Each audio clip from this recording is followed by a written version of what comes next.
Hello, this is Bad Vibes. I love home intruder and break-in stories because they scare me the most, but this scares me even more. What if someone's inside your house and you don't even know it? What if they're in your basement, in your attic, or in your crawl space? This gives me the heebie-jeebies, and I hope these stories will give you them too. Please hit that like button if you like the video, and sit back, relax, and enjoy. The first experience happened a few months ago. I couldn't find my house keys one evening, despite them always hanging on the hanger next to the front door. My husband, daughter, and I turned the house upside down looking for them, but nothing. My husband left me the door key and he went to work the next morning. My daughter went to school and I went to work. Arriving home at lunchtime, I let myself in the door and then went to go hang up my husband's keys on the hook next to the door. As in my habit, I literally jumped. My keys were on the hanger. The second only happened this past week. My daughter left her attic bedroom and went to go stay at her dad's house on Sunday about 3 p.m. She went from there to school on Monday morning, then got home at the house about 4:30 p.m. Monday. She went straight into her room to get changed, but came flying back downstairs with her face like thunder. "You've been in my bedroom." I told her calmly that I hadn't. I mentioned her having an attic bedroom as the steps are steep and I have arthritic knees, so I wouldn't venture up there. So she believed me when I told her I hadn't. She went from furious to ashen-faced. "Why?" I asked. "There's a lit candle on my desk." Just to mention a couple of things, the candle was a small one, maybe 5 centimeters tall, and not one that could be left burning for over 24 hours. There wasn't anything in her room that could have lit the candle. No matches, lighter, or anything. No one was home except me, and I know I didn't go up there.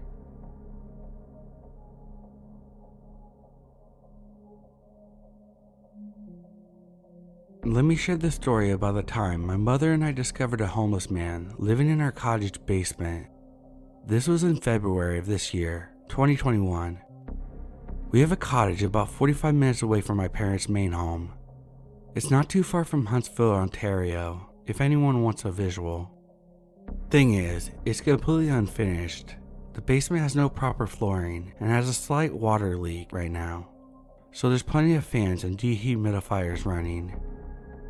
As a result, one of us needs to check on the place at least once every 2 or 3 weeks to empty the dehumidifiers in the basement and make sure everything was okay. To describe the house layout a bit, the entrance of the basement is directly in front of the main entrance. It's a long skinny staircase down with a low roof, so you need to crouch on the way down. There is one crappy light bulb in the ceiling, so it's always super dark down there. There's one big room, then 2 hallways branching off. One hallway leads to the bedroom, and the other one leads to not only a second bathroom, but also a washroom, all of which is completely unfinished and without lighting. The second hallway is much longer, and the rooms are just way off in the back corner of the basement and are completely dark. In other words, it's creepy looking. Okay, so let's get to the good part, the day it all went down. My mom and I are headed up there to empty the dehumidifier. We have some lunch and clean out some of the junk. We're slowly gutting the place. It had been nearly 3 weeks since we last checked up on this place. We stopped at McDonald's beforehand and each got a filet-o-fish combo. First time trying it, and it was actually pretty tasty. We get into the place and put the food on the table, then turn the heat on. The first thing we do is run the downstairs water and check the dehumidifier. After turning on the water, we head over to the dehumidifier and notice that there's hardly any water in it. It looks as if it's only been running for a couple days. There's still a regular amount of moisture on the ground, but it was strangely empty. My mom heads upstairs and grabs her phone to text my dad and asked if he had stopped by to empty the dehumidifier recently. He said he hadn't. We were both puzzled as to why it looked so empty, but never considered that there was a third person in the house with us. After heating up our food, we sat down at the table and turned on the TV. About 5 minutes into our meal, we hear a massive bang downstairs, almost as if someone stubbed their toe really badly on the cupboard or something like that. We instantly jumped up and looked at each other with a freaked out look on our faces. The TV is still playing rather quietly. Then we hear the worst thing. We hear small grunts downstairs. It was unmistakable. It was a human vocal sound. My mom whispers to me, "Was that a person?" I smirk and nod my head yes. Although it was freaky at the moment, I wasn't really taking it seriously for some reason. Looking back, it was pretty serious, and this person could have been very dangerous. "Grab your jacket. Let's head out to the car and call the police." We gather our stuff and I grab a kitchen knife on the way. If you recall, the entrance to our basement is directly across from the main entrance to the house. So I had to peek around the corner and was fully expecting to see a person on the dark staircase. But luckily, it was just a series of stairs down into a dark abyss. Once we're out front, we jump in my car and she calls the cops immediately. Within 3 minutes, 4 cruisers show up and 5 cops get out. We told them what happened and they headed down the driveway. They were in the house for probably 10 minutes before the door opened.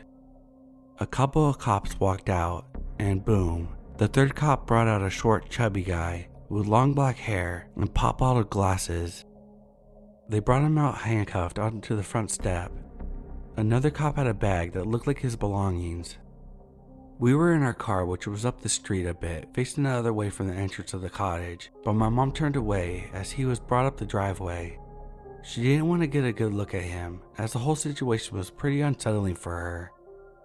They loaded him in the back of one of the cruisers and took him away. One cop came over and spoke with my mom for a bit about the situation. Ultimately, my parents decided not to press charges against the guy when it was all said and done. He was just sleeping on the cold cement ground with a small roll-out mattress, even though there was a proper bed upstairs. This made us think that he had been down the back hallway in the unfinished bedroom for a while. We probably walked downstairs to empty the dehumidifier and turn on and off the hot water a number of times, and he was like 15 feet away from us in one of the bedrooms. He probably wasn't a bad person, and I'm personally at least a bit thankful he decided to empty the dehumidifier. Hopefully, he lived there for most of the colder months this past winter. We're just lucky he didn't turn into one of those crazy squatting situations. So yeah, that's pretty much it. Sorry if it was kind of anticlimactic.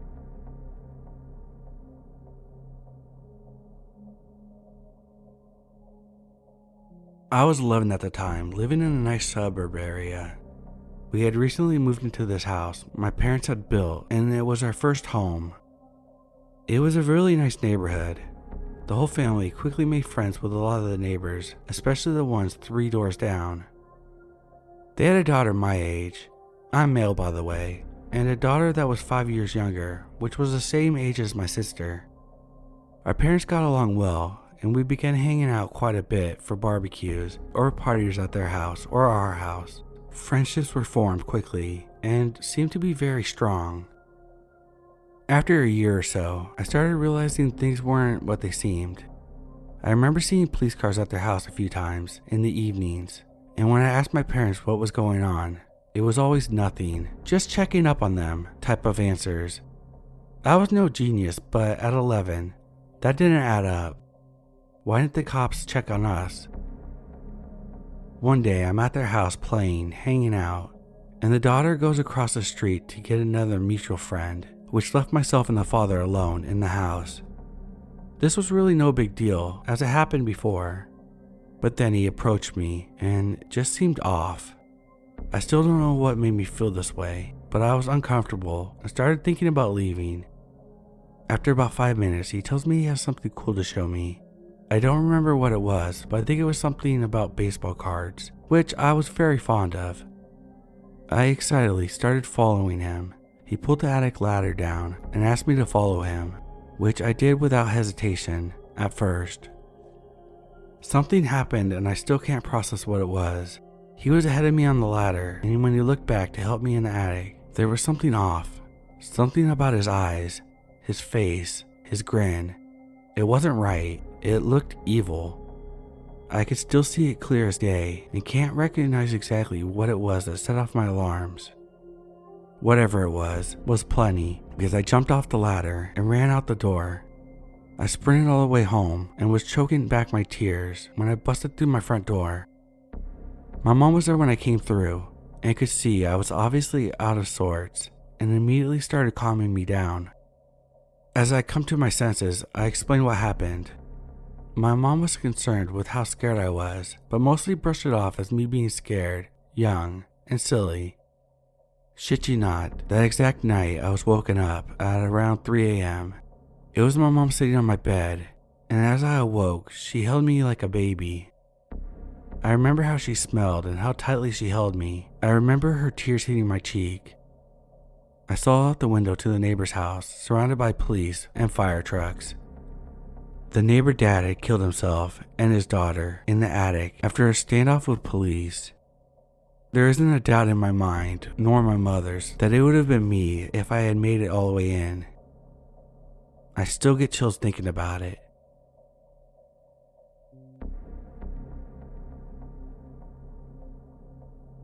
For context, I was 22 years old, a female, and a senior in college. During my senior year in college, I was following a particular politician and was going to rallies and other events in my spare time. My friends and I were having a ball, and we loved being involved.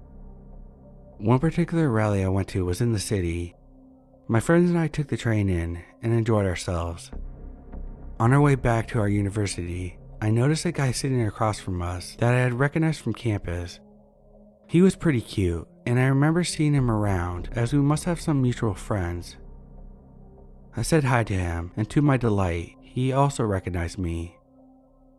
We spoke for a few minutes, and I discovered we were both at the same rally. By the end of the train ride, he asked me for my phone number. I remember thinking, wow, a cute guy, and we have something in common. I gave him my number, but didn't think much past that. About a week later, I received a text from him. He asked me if I'm free this weekend and if I would be interested in meeting and having a drink. This particular time was during break from school, so not too many people were around. For whatever reason, I had chose not to go home. In my naive mind at the time, I thought, great, I have the place all to myself. I meet him in our local bar and we have a few drinks. It was pretty quiet for a Friday, as it was break time. After an hour or two, we decided to leave. I invited him back to my place for a bottle of wine and to hang out some more. He wound up staying the night and leaving in the morning. But when I woke up, for whatever reason, I had an uneasy feeling. Nothing bad had happened to me per se. I just didn't like how things had went. Not laughing or smiling the entire evening. Although he always had a drink in his hand, I realized he wasn't really drinking them. The entire evening he was kind of shifty and nervous. The only way I can describe it is like he was on a mission and waiting for something. These were all red flags for me. I felt bad, but I just was not interested in this guy. To my relief, he didn't text me for a while after that, and I assumed that he came to the same realization that it just wasn't a good match. This was until 2 or 3 weeks later. He writes a message to me telling me that he's been busy, but really wants to meet up with me this weekend and catch up. This particular weekend, my sister was having a large party for her husband's birthday at their house a few towns away. A few of my friends and I were going, and there was always a very large group of people at their parties, about 50 or 60. Now let me be clear, these parties are not your typical get wasted and stay up until the cops get called type of college parties. They are more of an adult type party, given that my sister's husband is fairly older than us. Don't get me wrong, there's plenty of drinking going on, and they were very fun, just more of an adult type barbecue with day drinking. Me and my 2 girlfriends were going to spend the night, as I was going to drive there, but obviously we would be drinking, and the party started early at 12 p.m. Against my better judgment, I invited him to the party, thinking it couldn't hurt. I gave him the address and time. He seemed very interested and agreed to come. The day of the party was so fun, and my friends and I were having a blast. I must admit, I did have a sinking feeling, and was not looking forward to seeing the guy. Then, to my absolute utter relief, I get a text from him saying that he was unable to make it. I finally could relax and enjoy the party. By about midnight, everyone is exhausted from the day of full-on drinking, and the party is winding down. Most of all the guests have gone, except my friends and a few other guys, friends of my sister's husband, who were also sleeping there, and of course my sister and her husband. My sister has one guest room, which was taken, and a fully carpeted finished basement. We had various blankets and pillows, and we're going to sleep down there on the couches, or pretty much anywhere we could lay. As I'm about to go down to the basement and get ready for sleep, the man walks through the front door.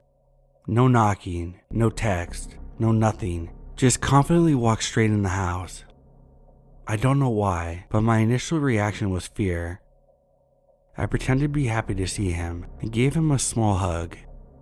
I asked why he was there, to which he never gave me a real response. All the lights were out and everyone was gone. I was gesturing around and hinting to him that the party was over and that he had missed it. I felt bad that he had made the effort and decided to speak with him for a few minutes before I went to bed.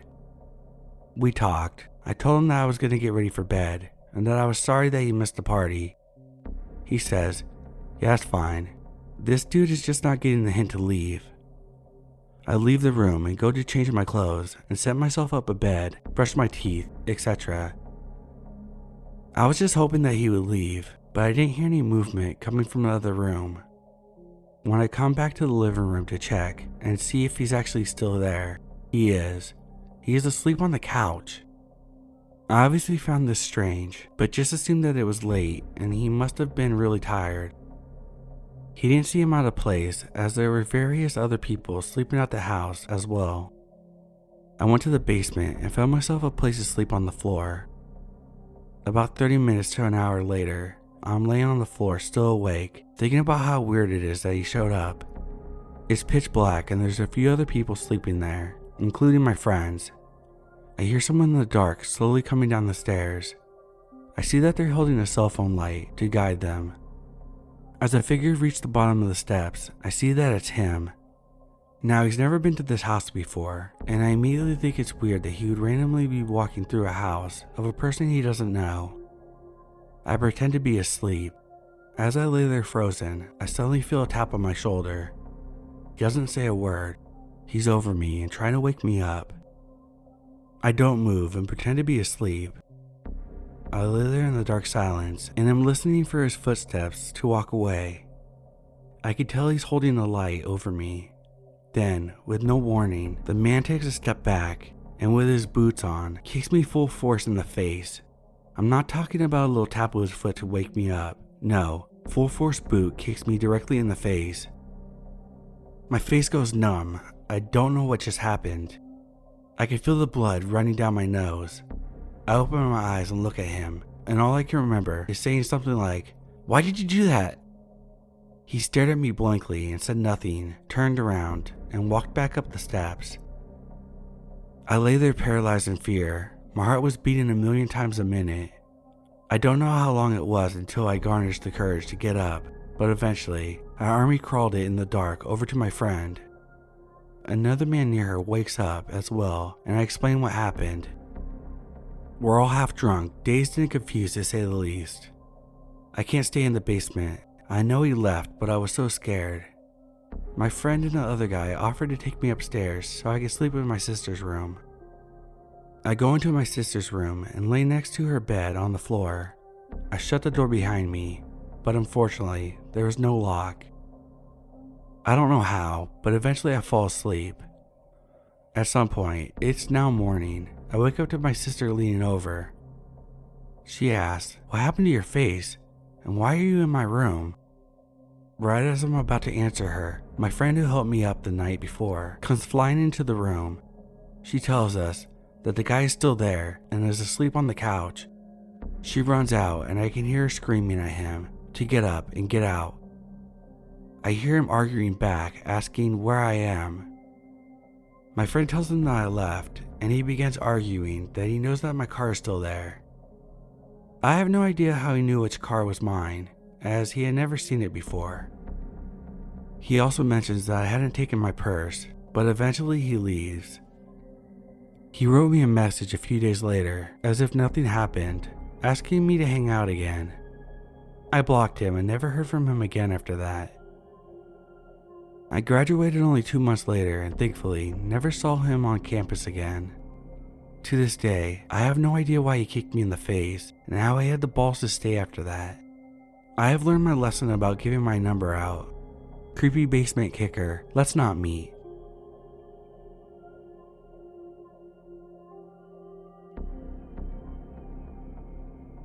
I grew up on an island in Alaska and lived on the same property since birth to high school graduation.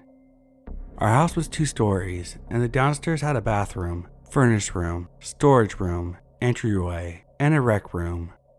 One of the walls had some plywood pieces, so we could feed the extension cords through into our crawlspace. We have a C-shaped driveway that you could enter on one side and then park in the carport or just drive forward to the exit. The crawlspace consisted of 2 big water tanks because we caught our own rainwater. We also used the area for storage. This space was 10 by 15, but only 3 feet high. You had to lift the cover up to get into the water tanks.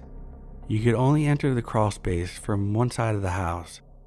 It was a 2x2 door that we kept a master lock on, but never actually locked it. Our dog, named Brewster, had an area on the side of the house as well. It was a big fenced-in area, his own stairway and porch, which was half covered, and he had a doghouse. Brewster was a Weimaraner chocolate lab mix who weighed 130 pounds. He was a fantastic dog who only barked when necessary. During the summer, we had black bears in our yard most nights, and Brewster would give them a quick bark to get them on their way. We know his barks. There was 4 of us in my family. My parents, myself, and my older brother, who is 2 years older and has Down syndrome. My brother was in special education at school, and there were other kids who would come into the same room, but just once in a while throughout the day because they had a smaller disability and were able to keep up in some general classes. But some of the kids had discipline or mental illness. My brother was loved by the kids at school, and everyone knew him. One day, a native kid that was about 15 came to our door and wanted to play with Travis. We thought it was odd because Travis has moderate Downs and he didn't really like playing with other kids. He liked watching kids play. Travis likes watching movies and listening to music. My mom asked the kid what his name was, and he said his name was Mark and that Travis knew him from junior high the prior year. He would go in Travis's classes sometimes for help with his schoolwork. I remember him staring at me a little too much, and he didn't seem like someone who was mentally challenged. My mom let him come in, but kept a watchful eye on him. Travis seemed like he didn't want him there, and my mom told Mark that we were having dinner soon, and told him it was time for him to go.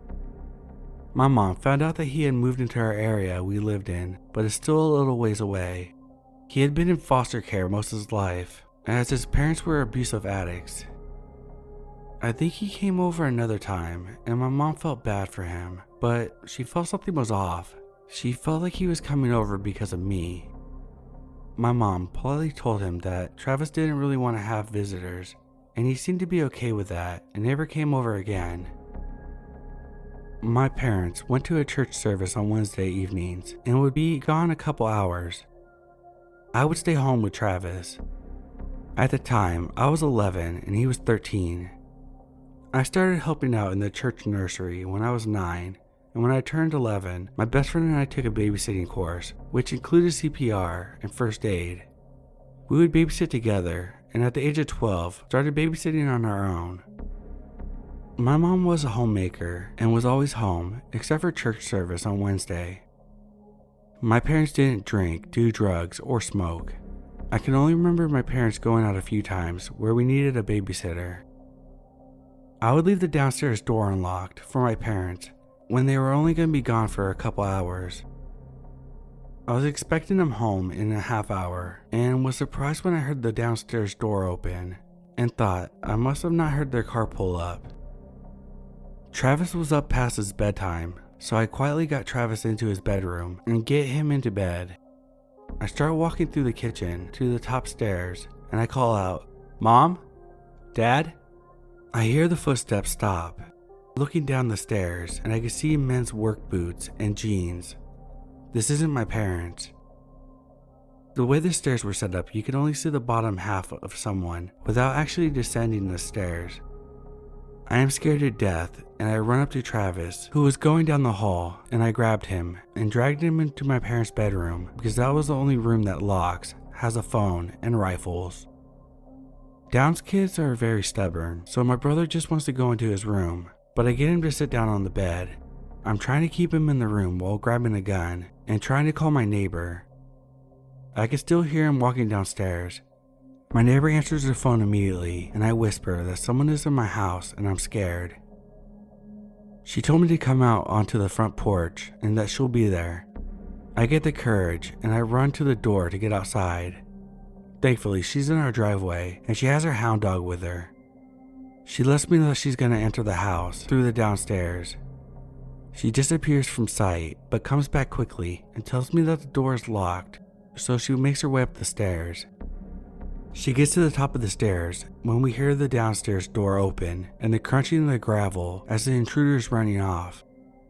She lets go of her dog's leash and the dog chased the person into the woods. The dog came back 10 minutes later and our neighbor sat with us until my parents got home. The police were never called because I think my parents assumed it was a neighborhood boy screwing with me. We lived in a pretty safe place where you just had to worry about bears and the occasional wolf. A week after this incident, our dog would bark 15 minutes after we went to bed every night.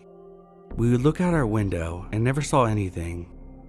We figured it was bears because it was springtime and Brewster was probably getting used to them again. A couple months and the barking was still going on. I had one of my best friends stay the night and we would always stay in the downstairs so we could be louder and stay up as late as we liked.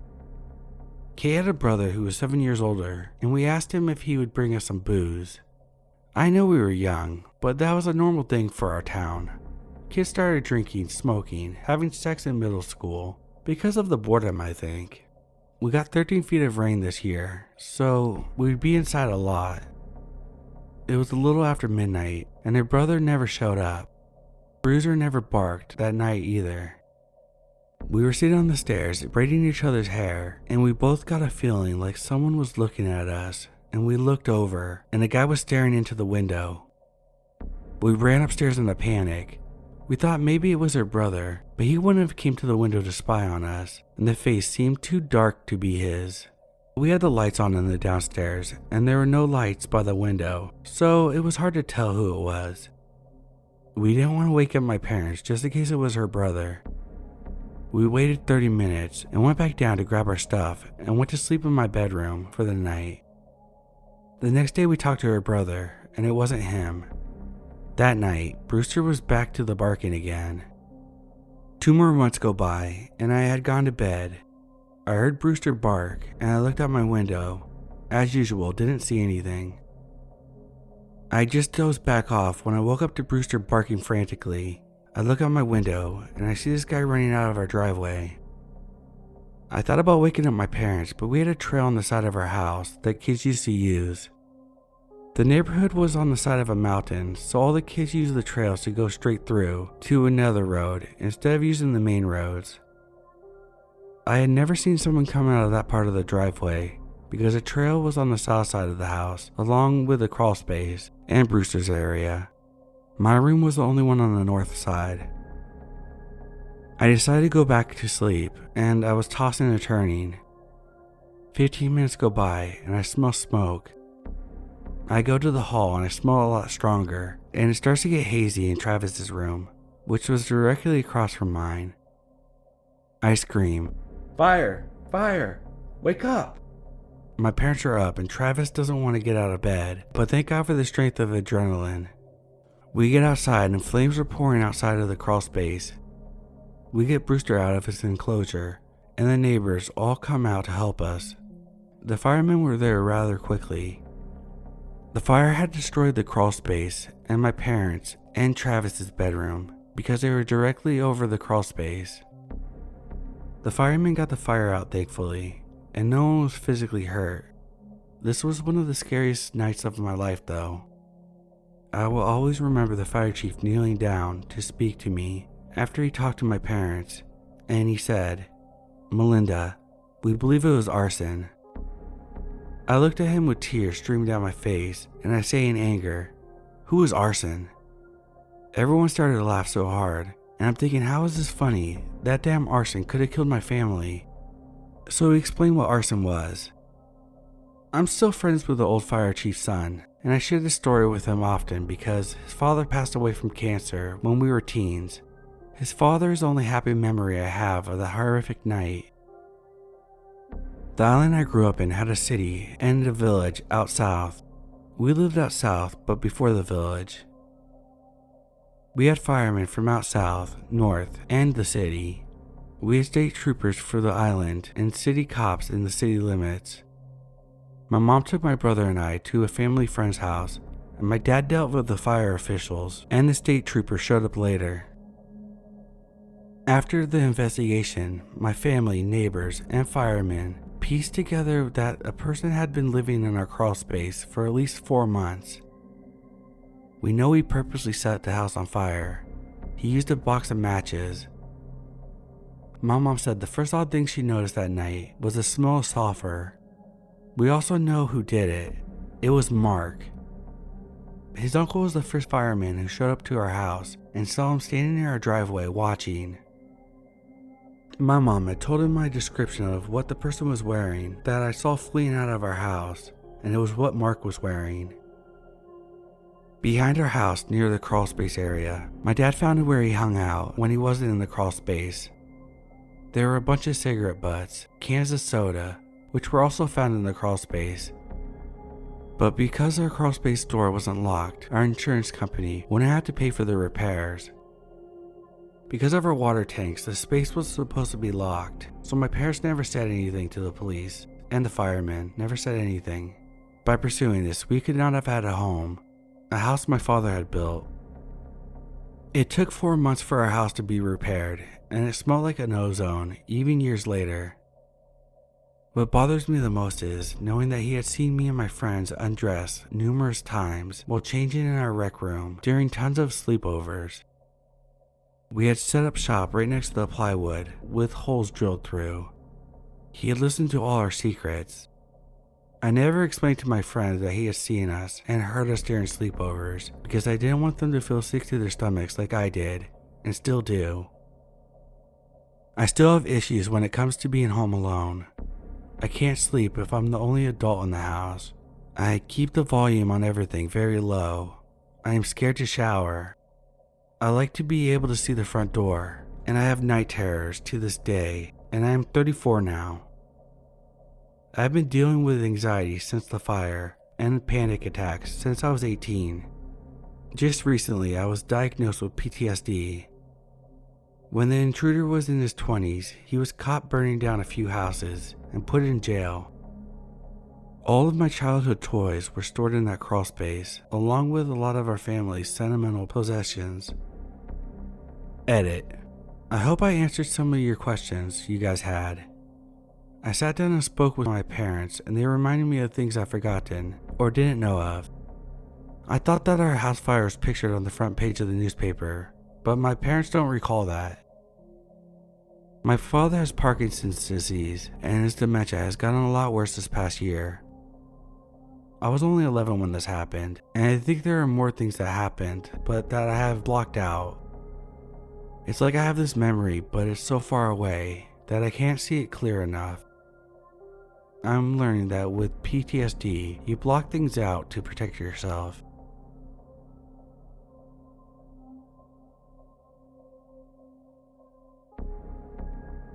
This happened in the summer of 2010, when I was entering my teenage years. My family took a trip to a really nice hotel in the city. I can't really remember why we decided to take the trip, but I remember a lot of family friends coming with us and staying in adjacent rooms. I never asked my parents, and it's not really important to the story. To preface, I'm a bit of a scaredy cat and always have been. I'm a pretty skinny, fragile kid, so I get spooked pretty easily, even now. This, however, was almost definitely not me freaking myself out like I normally did. Looking back, I'm incredibly lucky I trusted my instincts. The hotel had a strange design to it. The lobby was actually on the 4th floor, not the bottom floor, which I found strange. To access the lobby, you had to use the elevator. There was no way to get to it from the stairs. This information would have been nice before everything happened, as you'll find out. The hotel was organized in a square shape. Every floor was lined with a balcony, and you could look down into the lobby and cafe area from your floor. Essentially, if you were walking into your room, you could be seen from anyone that was on your floor if they just happened to step out of their room and look around.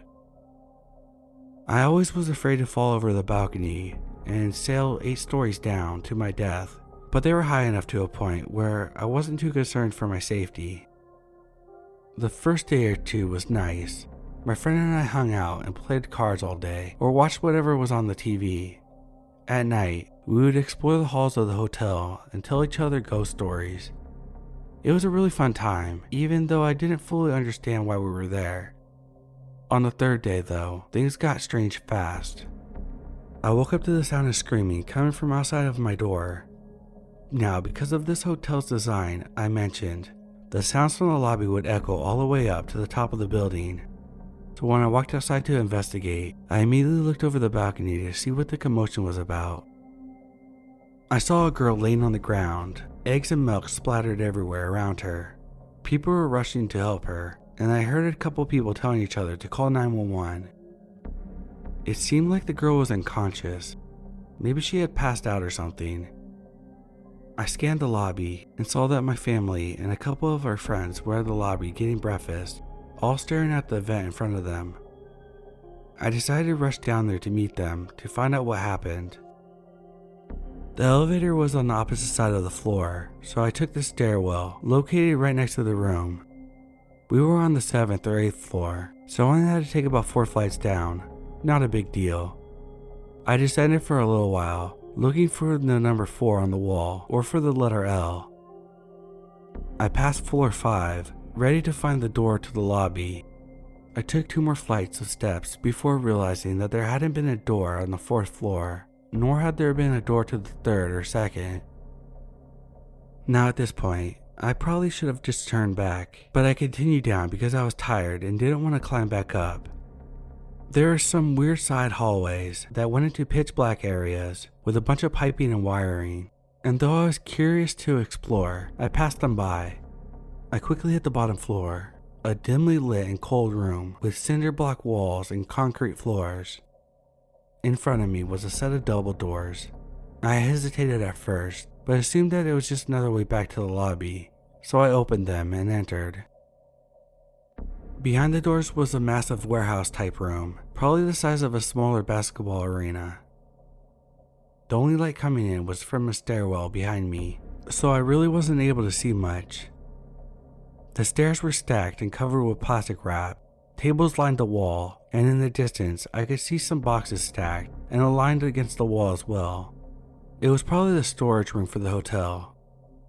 I looked around and saw an elevator in the back of the room, so I made my way towards it. I closed the door to the stairwell and began to walk in the dim light.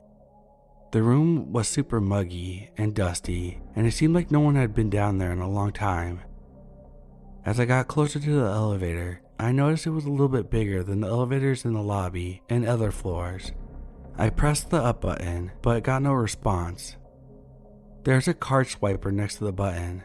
Must have been for employees only.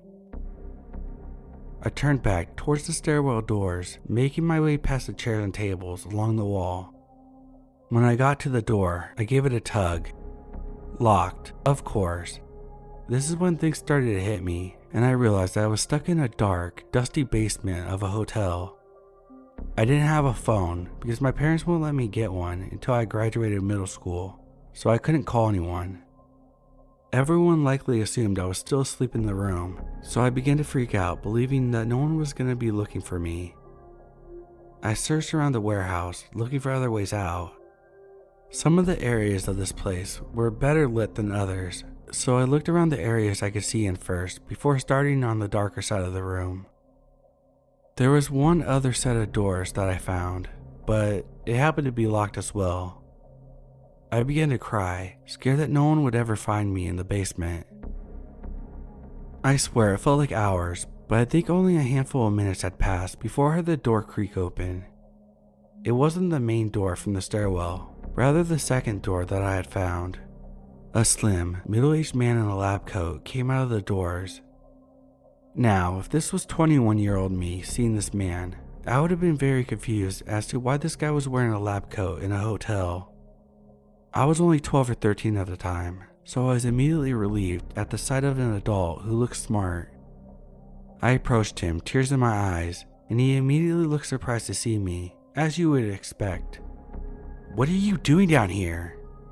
"I got lost on my way down to the lobby, and I've been locked in here. Do you have a key?" I was shaking, eager to get out of there. He didn't answer my question, and instead he said, "I know the way out of here, follow me." He began to walk towards the doors with the stairwell, and I followed, relieved that someone had finally come to save me. We approached the doors, and I began to reach out for the handle, but he continued walking. "Isn't it right here?" I asked. I will never forget the look on his face when I said that. He looked nervous, and though it was dim, I could see sweat glistening from his forehead and behind his glasses. "No, it's this way." I continued to follow, but I was now nervous myself. We had passed the door to the stairs, and now we were headed towards the darker side of the basement, away from the elevator. He looked like he had no clue where he was leading me, and kept checking around him, almost if he was taking in the surroundings for the first time. We turned a corner and he began walking towards the boxes. A dead end. I immediately froze, realizing that something was very, very wrong. This guy had no idea where he was going, nor did he appear to work for the hotel. I said, "Okay, where are we going?" He turned around and said, "This way, just follow me." I knew that there was no doors behind those boxes. I had checked there first after I found out the stairwell door was locked. I want to thank whatever God is up there for giving me the idea I had next. I started yelling as loud as I could. I yelled so loud that I gave myself a headache. The man, irritated, plugging his ears, began yelling back at me, "What are you doing? Be quiet!" I continued to yell. I didn't even remember how long I was yelling. Finally, the man snapped and began quickly walking towards me. I went in a full sprint towards the stairwell doors, hoping to God that they would somehow magically open now. He didn't run after me. He walked sternly behind me, muttering things like, "Stupid fucker," and other kinds of compliments. I was about 5 feet from the door when someone burst through. My savior, a janitor who had heard someone screaming from the stairwell. He saw the situation, me and some random guy in a lab coat in a locked basement, and immediately told me to get behind him. The janitor asked me who the man was. I said I had no idea, that he had came through the doors on the other side of the room, and pointed to the door. The janitor quickly radioed into the front desk that he had found a child in the basement, and quietly, so that I wouldn't hear, he said, "This man came from outside. Get security," or something like that. The man in the lab coat started trying to argue with the janitor, claiming that he was simply looking for the bathroom. The janitor clearly wasn't buying it and kept saying things like, "Wait till security gets here and then talk to them about it." I was standing behind him the whole time, trying to take in what was happening, confused out of my mind. Eventually, an employee from the front desk arrived and took me back up the steps to the lobby, where I met my family, who surprisingly had no idea I was missing. I told them the story while crying and shaking, and they hugged me tightly, thanking the employee over and over again for their help. I never got to thank the janitor though. Looking back now, I have absolutely no clue what this man was doing in the basement. I don't have any information as to what happened afterwards, or who he was. I know for a fact that the incident with the girl in the lobby was unrelated. Something about low blood sugar. Not sure. I thought about that day a lot, and the only explanation I could put together is that the door that I had found in the basement led to the streets of the city, where he must have wandered in from. I have no clue what his intentions were, why he was wearing a lab coat, or why he chose to pretend he knew the way out. To be frank, this could have been a huge misunderstanding of some sort, and I just chose a real bad time to get lost. But all I know for sure is that if I hadn't screamed my lungs out, I might not be telling you the story the same way, or at all.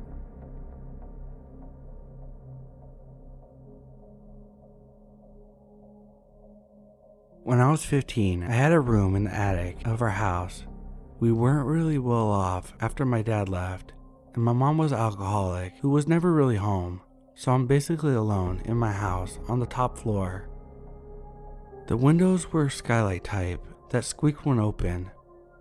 The first night, I opened the windows to get air, and the squeak alerted people in my back garden. They ran off, 2 kids, 2 adults.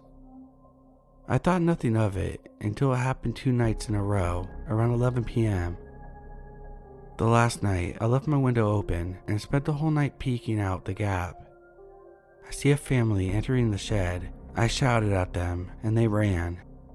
Sometime later, I was going downstairs for a drink and I saw a man looking through my window in the dining room, face against my window and hands cupped. I shit my pants and locked the door.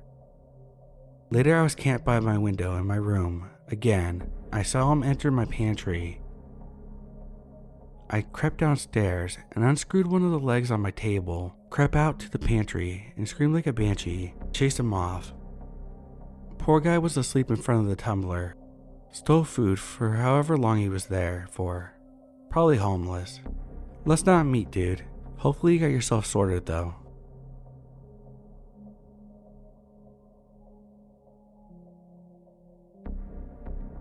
This is a short story, and while it might not seem too creepy now, I was terrified to my 8-year-old self. The home I grew up in was in Long Island, New York, and the basement is lined on one side with small windows, probably about 3 feet by 1 foot, rectangular, with sliding glass panes on them. The house was built during World War II, so it was made of what they had at the time. Normally, we would have curtains on the inside of the windows, so no one could see in. This particular day, however, my mom had washed them and hadn't put them back up yet.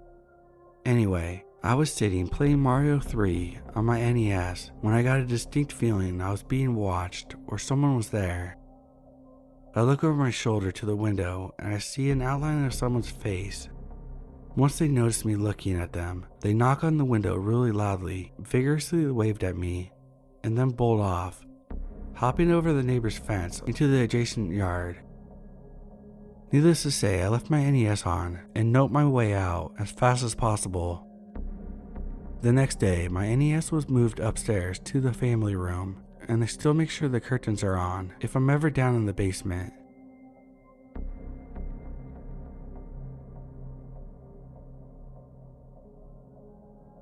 My fiance and I recently moved into a new apartment. This is our second lease with the same apartment complex, but we switched buildings, layouts, and all that. We've had some pretty weird stuff happen. First, we are the only ones in our area.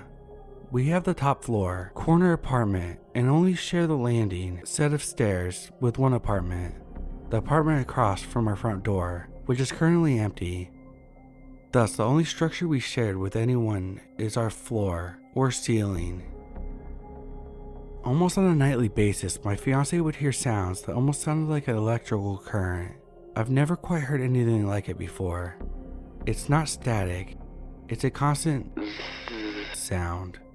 It seems to come from the corner near the side of my bed. It's only heard after 8 p.m. and is gone when we wake up. We recently had maintenance check on it with no explanation. We even called a third-party electrician, who after calling in for an extra opinion, had no explanation for it either.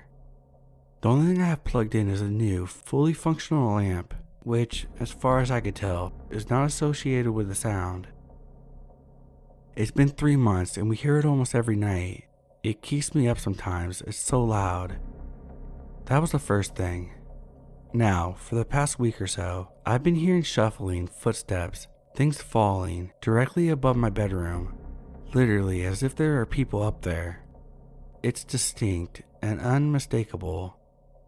I thought maybe it was maintenance at first, but late at nights, 4 hours, almost nightly?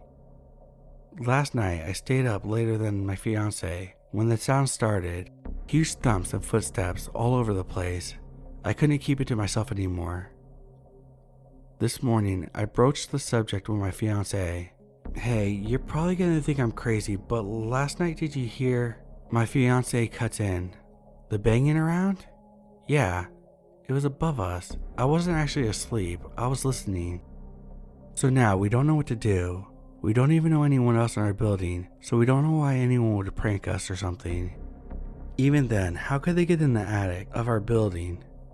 Could this be some little critter who got in? Could the electrical sound be someone trying to run electricity up there? Has anyone had something similar happen? I'm considering asking management to check it out, but I don't want them to think we're crazy. And at the same time, I don't want to find out that there's people living above us. Lastly, I realize my dog won't sleep on our bed anymore. She always crawls underneath it. Maybe she's getting the heebie-jeebies from whoever's making the sound. Update. Saturday, July 13th. I had some friends come over last night and told them about the situation. They looked at the attic entrance and thought it was possible that someone could be up there and thought the tape test was smart. I wasn't listening for the Z sounds because by the time I actually got to bed it was very late and I wasn't paying attention. Update 2, Friday, July 19th. I neglected to mention this whole time that I've been in bed with mono and now a stomach virus, so when I haven't been asleep, I've been listening to the sounds, but I didn't hear anything all week. I waited to send the email because I wanted to confirm the sounds with myself so I wouldn't feel silly going to the landlord. But last night I went to sleep at 9:30, slept all through the night, no problems, no sounds. This morning my fiance said he was startled awake at 3 a.m. by the sounds above us. He said it was very distinct walking. Our dog was watching the ceiling intently as well. He said then he heard a really loud thud against the front door, like someone threw a baseball at it.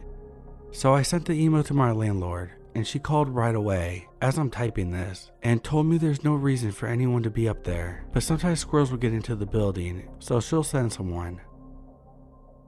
I also noticed today that there are fingerprints, like greasy black prints, all over the attic door panel.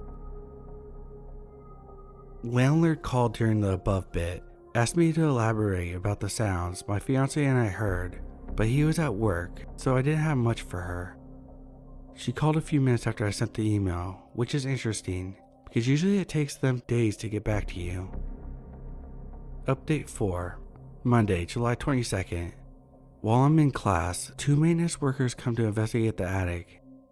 Told to me by my fiance. He said he looked through the people and the maintenance workers had a ladder. He said he could hear them walking around up there, and it sounds exactly like what we've been hearing all along. The maintenance guy leaves. We get an email from the landlord. It reads, I spoke with a maintenance supervisor today about your building, and I have some info to relay to you. A couple of our guys went and investigated the attic, looking for evidence of critters and evidence of ports of entry. They were unable to find evidence of an animal, but they found a loose vent cover that was being banged around and making quite a bit of noise, so they went ahead and fixed that vent and made it secure. It went on to say if we hear anything else, to please let them know right away. I replied back a week later saying that we're still hearing the noises and it sounds the same as before. She thanked me for the information and said it was strange, that she was going to send a copy of the email to the general manager to look at it and see what he thinks. Welp, now what?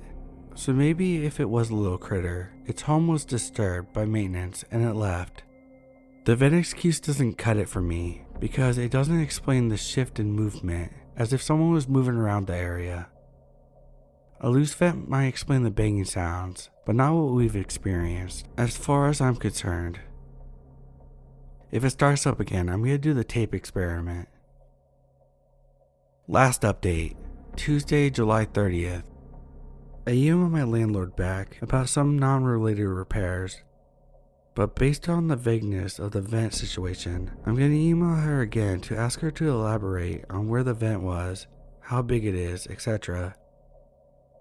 I told my fiance to record anything he hears at night with his phone, but this is a man that still uses the response, "I'm still waking up," an hour after he has been awakened, so I'm not going to bank on him having his wits about him when he's actually awoken by the sounds.